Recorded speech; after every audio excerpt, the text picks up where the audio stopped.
একটা হাদিসে এসেছে যে ইনশাআল্লাহ যখন কেউ বলে কোনো কাজ করার আগে তার ওই কাজটা সুসম্পন্ন করার দায়িত্ব আল্লাহ পাক নিজে নিয়ে নেন। সম্মানীয় দর্শক শ্রোতা ভাই এবং বোনেরা, আবু তোহা আদনান ভাই আমাদেরকে বোঝাতে চাচ্ছেন আমরা যত কাজকর্ম করি না কেন সকল কাজকর্মের শুরুতে আমাদের ইনশা আল্লাহ বলতে হবে। ইনশা আল্লাহ যদি আমরা বলি তাহলে হাদিসে এসেছে সেই কাজ করার দায়িত্ব, সম্পন্ন করার দায়িত্ব আল্লাহ তাআলা নিজ হাতে নিয়ে নেন। সুবহানাল্লাহ।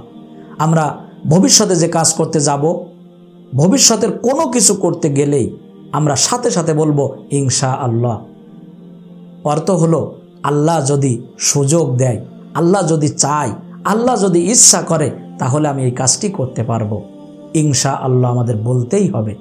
ইনশা আল্লাহ আল্লাহ রাসূল সাল্লাল্লাহু আলাইহি ওয়াসাল্লাম বলেননি 40 দিন পর্যন্ত এই কোরআন অবতীর্ণ হওয়া বন্ধ ছিল। আল্লাহ রাসূল সাল্লাল্লাহু আলাইহি ওয়াসাল্লামের কাছে কাফির মুশরিকরা যখন প্রশ্ন করল, হে নবী তুমি বলো ওই 7 যুবকের কাহিনী আমাদেরকে শোনাও যে 7 জন যুবক তার মুশরিক বাদশা থেকে পলায়ন করেছিল। ঈমান বাঁচানোর জন্য তারা তাদের দেশ ছেড়ে অন্যত্র চলে গিয়েছিল। সেই 7 জন যুবকের কাহিনী যদি আমাদের শোনাতে পারো তাহলে মনে করে নিব তুমি সত্য নবী, তুমি সেই আলামিন আস-সাদিক, আল্লাহর পক্ষ থেকে একমাত্র কেবলমাত্র রাসূল। আল্লাহ রাসূল তাদেরকে বললেন আগামীকাল বলবো, কিন্তু ইনশা আল্লাহ বলতে উনি ভুলে গেলেন। আল্লাহ তাআলা রাগান্বিত হয়ে গেলেন। পরের দিন যায়, তারপরের দিন যায়, তারপরের দিন যায়, এইভাবে করে 40 দিন পর্যন্ত চলে যায়, ওহী আসে না।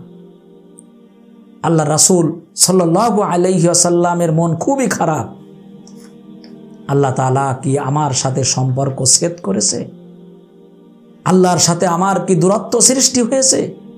হে রব্বুল আলামিন, তুমি যদি আমাকে একা একা ছেড়ে দাও তাহলে এই আরব বিশ্বে আমি থাকতে পারবো না, আমি এখানে ইসলামের কথাগুলো বলতে পারবো না। অতএব হে মুনিব, হে আমার মাওলা, তুমি আমাকে একা ছেড়ে দিও না। কান্নাকাটি করছে, আর্তনাদ করছে, আল্লাহ তাআলার কাছে আহাজারি করছে। আল্লাহ রব্বুল আলামিন আল্লাহ রাসূলের এই আর্তনাদে আহাজারিতে খুশি হয়ে জিবরিল আমিনকে বললেন, হে জিবরিল, তুমি এবার আমার বন্ধুর কাছে ওহী নিয়ে যাওয়া শুরু করো। জিবরিল আমিন 70,000 ফেরেশতা নিয়ে আল্লাহ রাসূল সাল্লাল্লাহু আলাইহি ওয়াসাল্লামের কাছে আসলেন।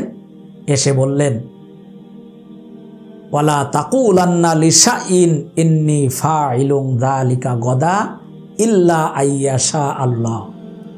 হে নবী, ভবিষ্যতে কোনো কাজ করবেন, ভবিষ্যতে কিছু বলবেন, তখনই আপনি ইনশা আল্লাহ বলবেন। যদি না বলেন তাহলে সেই কাজটি আপনি নিজের ক্ষমতা দিয়ে করতে পারবেন না। আল্লাহ রাব্বুল আলামিনের ক্ষমতা লাগবে।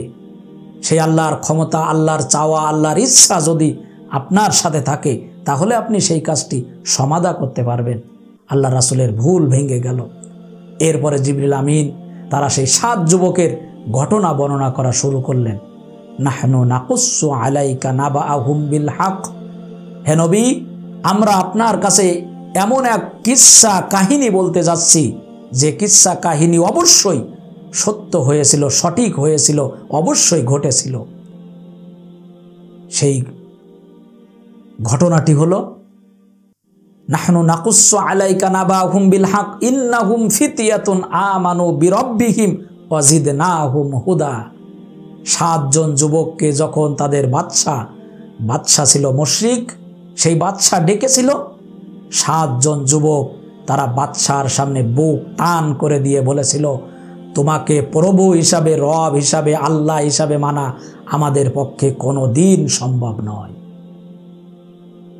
তাদের বাদশা বলেছিল, তোমাদেরকে আমি 7 দিন সময় দিলাম, এই 7 দিনের ভিতরে তোমরা ডিসাইড করবে আমাকে মেনে নিবে না এই দেশ ত্যাগ করবে। শর্ত দিয়েছিল এই 2টি, হয় আমাকে মেনে নিবে আল্লাহ হিসাবে, অথবা এই দেশ ত্যাগ করে তোমরা অন্যত্রই চলে যাবে। 7 জন যুবক ইমানের বলে বলিয়ান হয়ে তারা সিদ্ধান্ত নিয়েছিল এই মানুষকে আমরা কোনোদিন আমাদের সৃষ্টিকর্তার জায়গায় স্থান দিতে পারি না। তাই তারা রাতের অন্ধকারে সিদ্ধান্ত নিয়েছিল আমরা এখান থেকে পালিয়ে যেয়ে গুহার ভিতরে আশ্রয় নিব।